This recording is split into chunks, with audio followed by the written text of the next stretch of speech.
acabó con su trazado módulo de aislamiento y que finalmente continuó con el trazado de cárcel, de cárcel, de cárcel, de cárcel.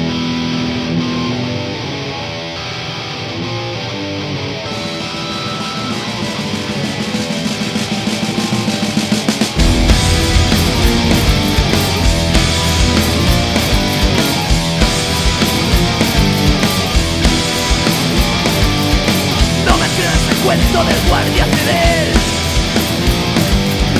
No confío en Calaña de su pedigrí. Otra historia de mierda que vuelve a salir, publicada en la masa de medios y así. Olvídase que hay muchas razones aquí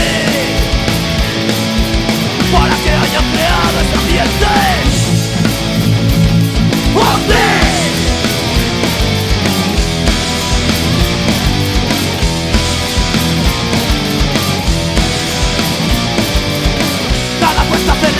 El comodín, porque vuestra violencia no tiene fin. Agresiones dudosas del pueblo hacia ti y torturas seguras que hicisteis allí en el Nogal.